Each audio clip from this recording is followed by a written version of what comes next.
Bonjour à tous, bonjour à toutes, j'espère que vous allez bien. Il y a des rivalités dans l'histoire du monde qui ont marqué les esprits. Barça versus Real, Liverpool versus Manchester United, l'AC Milan contre l'Inter de Milan. Oui, parce qu'apparemment quand on tape les plus grandes rivalités du monde sur Google, y a que du foot qui sort. Pour les gros footix parmi vous, dont je fais partie, je vous rassure... Yeah.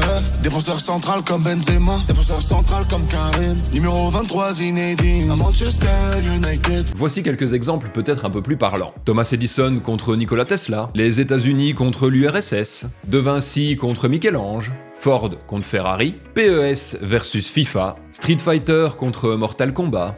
Et restons dans l'univers du jeu vidéo parce qu'aujourd'hui, la rivalité et l'histoire qui nous intéressent et que je vais vous raconter, sans aucun suspense bien sûr, puisque vous avez déjà vu le titre et la miniature de cette vidéo, l'histoire que je vais vous raconter aujourd'hui, c'est la rivalité Mario versus Sonic.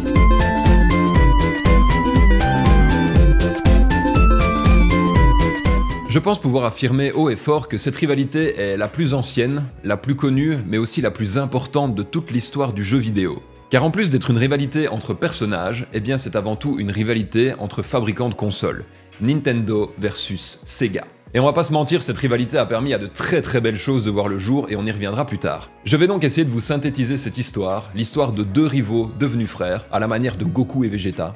Et je dis bien synthétiser parce que l'histoire pourrait vraiment être très longue si on s'arrête sur chaque détail. Mais on va voir ça dans les grandes lignes. Et donc je ne vais pas vous raconter les histoires complètes de Nintendo et de Sega. Si ça vous intéresse, n'hésitez pas à me le dire en commentaire et peut-être que j'en ferai des vidéos à part entière. Par contre, voici deux petits fun facts que vous ne connaissez probablement pas. Fun fact. Nintendo, à la base, est une société qui fabrique des cartes à jouer, et Sega a commencé son histoire en faisant des machines à sous. Voilà de quoi briller en soirée mondaine, bien sûr. Bon, trêve de bavardage. Vous êtes prêts ? C'est parti. Il faut retourner au début des années 80 pour remonter à la naissance de Mario. À cette époque, Nintendo veut se faire une place sur le marché américain des jeux d'arcade. Et pour ce faire, c'est à un tout jeune game designer qu'on va confier la lourde tâche de créer un jeu. Vous l'aurez compris, ou pas du tout, le petit jeune, c'est Shigeru Miyamoto. Considéré aujourd'hui comme le Spielberg du jeu vidéo, rien que ça. Papa de ses personnages, entre autres. Le petit jeune, viens voir. Oui ? Tiens, on a eu les droits de ce truc-là, fais-nous un jeu. Sur ça ? Oui, sur ça. Ok. Vraie info, Nintendo a obtenu les droits de la licence Popeye et Miyamoto était censé créer un jeu d'arcade sur cette licence. Puis les droits ont été perdus et Miyamoto a été contraint de revoir son jeu. Initialement, il avait prévu une triade amoureuse entre Brutus, Olive Oil et Popeye. On n'a plus les droits ? Pas grave, on garde le concept du jeu. Mais Brutus va devenir un gorille, Donkey Kong, Olive Oil va devenir une demoiselle en détresse, qui deviendra Peach plus tard, et Popeye devient un charpentier. Si, je vous assure, à la base, Mario n'est pas plombier. Le charpentier doit sauver la demoiselle en détresse des griffes de Donkey Kong. Le jeu éponyme sort en 81 et très vite le succès est au rendez-vous. Le personnage de Mario, qui n'est pas du tout le personnage principal, va rester sans nom pendant quelques temps. Il est très rapidement surnommé Jumpman, parce que c'est la première fois qu'un personnage a la capacité de sauter dans un jeu vidéo. Le personnage est très basique, 2 couleurs, le rouge, le bleu pour ses habits, une grosse moustache, comme ça on évite de s'emmerder à devoir dessiner une bouche, et une casquette sur la tête pour échapper à la complexité de devoir animer des cheveux qui bougent. Jumpman devient très rapidement Mario. Fun fact. Le prénom Mario est inspiré du propriétaire des entrepôts Nintendo en Amérique, Mario Segale, qui apparemment ressemblait énormément au petit plombier. D'ailleurs, en parlant de plombier, vous vous souvenez que je vous ai dit dans un premier temps qu'il était charpentier. En effet, c'est un collègue de Miyamoto qui lui aura fait remarquer que son personnage ressemblait beaucoup plus à un plombier qu'à un charpentier, et du coup, il est devenu plombier. Aussi simple que ça. Mario est officiellement né. Il faut reconnaître que si Mario est très populaire, il est en revanche très difficile de s'y identifier quand on est un enfant de 12 ans à l'époque. Ah oui, qui à 12 ans irait s'identifier à un gros plombier moustachu avec une petite panse à bière ? Pas grand monde, on est d'accord. Et ça chez Sega, ils l'ont bien compris.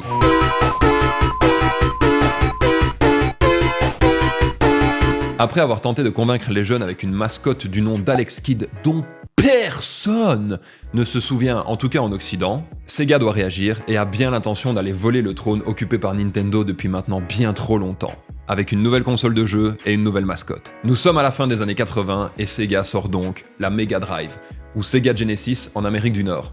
Et là, il faut envoyer du lourd, il faut renvoyer le moustachu dans ses tuyaux, on veut du très lourd. Bon, les gars, montrez-moi ce que vous avez. Moi j'ai ça, patron. Un tatou, intéressant, mais pas assez charismatique. Quoi d'autre ? Moi j'ai un truc qui devrait vous plaire, patron. Qu'est-ce que c'est que cette merde? C'est Roosevelt en pyjama, chef. T'es viré. Quoi d'autre? Nous, chef, on a 2 propales. Un chien et un lapin. Ouais, donc là, on fait plus aucun effort, si je comprends bien. Et toi, Oshima, tu bosses sur quoi? Bah moi, chef, j'ai ça. Un hérisson bleu. Oui? J'adore. On garde. On l'appelle comment? Bah moi, j'avais pensé à Monsieur Needlemouse. C'est à chier. On va l'appeler Sonic parce qu'il ira très vite.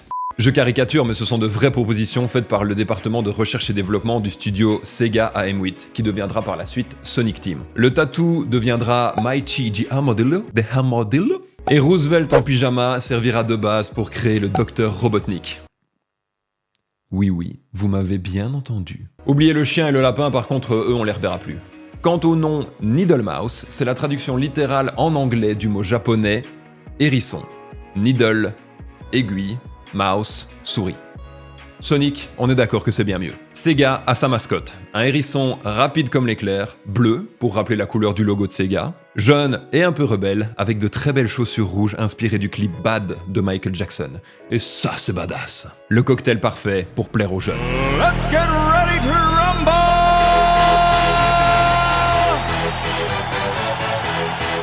Avant toute chose, je sais que c'est un sujet qui divise. Il y en a qui sont Team Mario, d'autres qui sont Team Sonic. Et d'ailleurs, n'hésitez surtout pas à me dire en commentaire, dans quel team vous êtes. Est-ce que vous êtes plus Team Mario ou Team Sonic? Mais par pitié, faites-le dans la bienveillance. C'est important. L'amour que vous avez pour un personnage, est complètement subjectif. Donc ça ne sert à rien de nous dire que Mario est meilleur pour telle ou telle raison, ou que Sonic est mieux pour ceci ou cela. Revenons à nos moutons.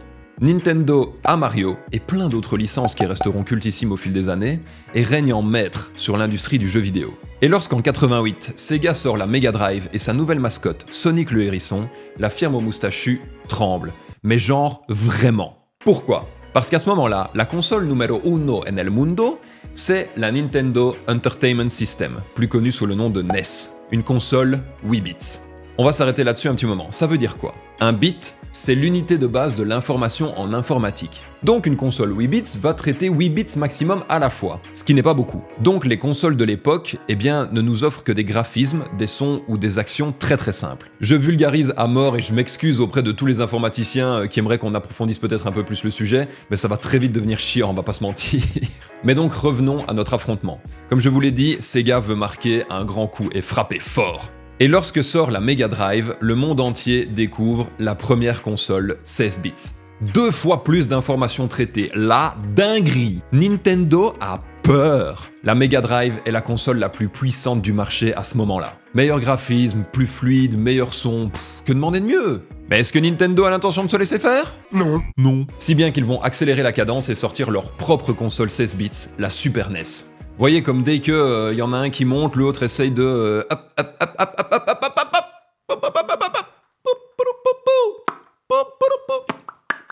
Ils auront aussi sorti entre-temps le fameux Game Boy qui a littéralement anéanti toute concurrence à ce niveau-là.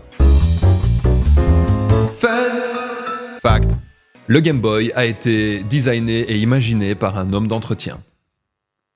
Gunpei Yokoi, un bricoleur dans l'âme complètement brillant qui a gravi les échelons chez Nintendo, mais il a vraiment commencé comme homme d'entretien et il s'est fait repérer par les têtes pensantes de la firme au moustachu et on lui a donné la possibilité de développer son invention qui a, on va pas se mentir, complètement révolutionné l'univers du jeu vidéo.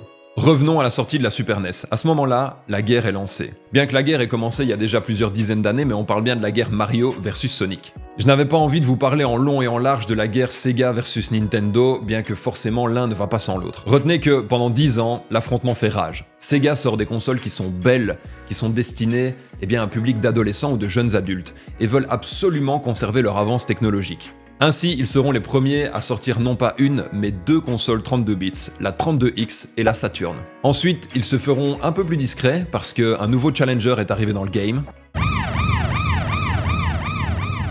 Je parle bien sûr de Sony et la fameuse PlayStation. Allez, juste pour le kiff et la nostalgie.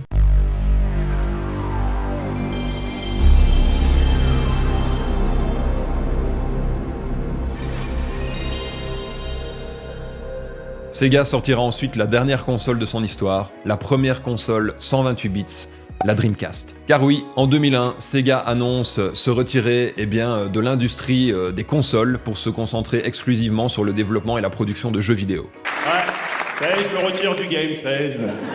Merci pour tous les filles, c'est fini.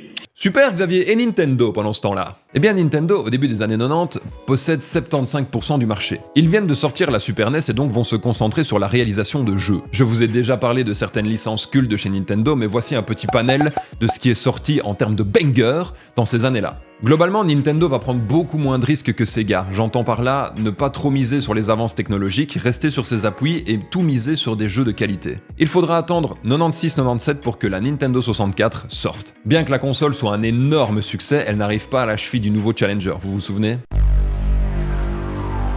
En effet, Sony écrase tout le monde avec sa nouvelle console et, on le sait, va rester dans le game un bon moment. Du coup, Nintendo va se concentrer sur sa console portable, le Game Boy. La Game Boy, vous dites quoi vous? Le ou la Game Boy? Dites-moi en commentaire si vous êtes plus team le ou la. Moi, je crois que je dis le Game Boy. J'ai mon Game Boy. Ouais, j'ai pris mon Game Boy. Ouais, moi je dis mon Game Boy. Et on verra à ce moment-là de nouvelles naissances chez Nintendo avec notamment ceci.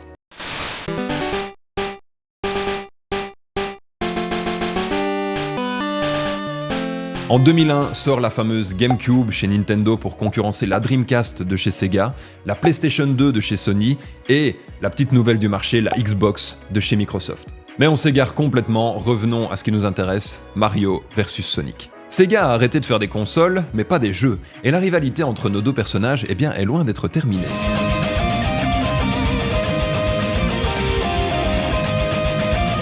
Début 2000, c'est l'expansion totale des deux univers. Côté Mario, on est déjà bien en place avec un florilège de personnages qui ont déjà été présentés. Mais à noter que début 2000, on voit l'apparition de notamment Bowser Jr. et de Harmony. Les personnages secondaires sont exploités pour faire des jeux à part entière sur ces personnages-là. On pense notamment au très très bon Luigi's Mansion, mais il y en a plein d'autres. Côté Sonic, on verra l'apparition en plus des personnages déjà présentés tels que Tails, Amy, Knuckles, Metal Sonic ou Robotnik. On verra l'apparition de, par exemple, Shadow, Rose, de Cream. On découvre également que apparemment Sonic est un Saiyan. On découvre Big, Vector, Espio, Charmy, bref, toute une belle petite ribambelle de personnages. Chez Sonic Team, on veut continuer à concurrencer le petit moustachu, et donc on n'hésite pas à reproduire une recette qui paye. Et c'est plus ou moins ce que Sega va faire. Mario avale le bitume dans Mario Kart? Sonic Drift sort 2 ans après. Super Mario 64 sort en 96, premier jeu intégralement en 3D côté Mario. Sonic Adventure sort 2 ans après, premier jeu intégralement en 3D pour Sonic. Bon, Sonic Team aura eu l'idée du pinball avant Nintendo, ça je dois bien le reconnaître. En 2008, pour la toute première fois de leur existence, nos deux personnages font partie d'un seul même jeu. Ce jeu, vous en avez déjà tous au moins entendu parler, je parle bien sûr de Mario et Sonic aux Jeux Olympiques. Saga qui aura bien sûr plusieurs opus. La même année, on retrouvera nos deux loustiques. On retrouvera nos deux loustiques dans Super Smash Bros. Brawl, et Sonic restera un personnage jouable dans toutes les versions d'après. La hache de guerre semble, une fois pour toutes, enterrée, et ça fait plaisir. Nintendo continuera à nous sortir des jeux Mario et bien plus encore, et Sonic Team continuera de nous faire aller très très vite avec Sonic. C'était pas une vidéo facile à écrire parce que, le sujet est très très vaste, et idéalement il faudrait que je m'attarde un peu plus sur l'histoire des deux sociétés. Mais bon, l'idée évidemment derrière ma chaîne, c'est pas de vous proposer des vidéos d'1 heure, c'est d'essayer justement de synthétiser un maximum pour vous donner des informations et pas que vous ayez à passer 1 heure derrière votre écran.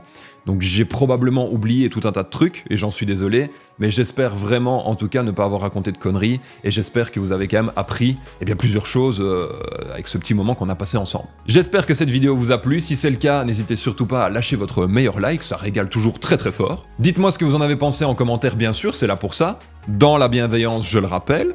Et dites-nous, quel team vous êtes, encore une fois. Est-ce que vous êtes team Sonic? Est-ce que vous êtes team Mario? Moi, personnellement, j'ai pris un pied monumental dans ma jeunesse, et encore maintenant, à l'heure actuelle, jouer à ces deux licences. Je me souviens que, par exemple, sur Sonic Adventure 2 Battle sur GameCube, je crois que ça doit être probablement un des jeux que j'ai les plus poncé sur la console. Je sais pas si vous vous souvenez des KO, moi je dis KO, je sais pas si vous dites Chao.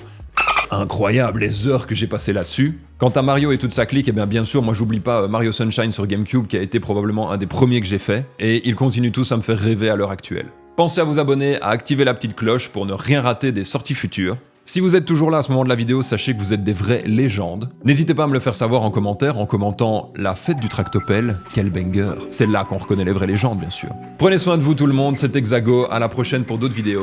Ciao. J'évolue dans autre chose. qui me tue pas me rend fort. Arrive en renfort, s'y était Ocho. Le bien comme eau chaude. Je croyais que cette distance était un problème. J'avais pas le bon propos, grosse game. Changera le plus modèle, habit de pouvoir comme Popo.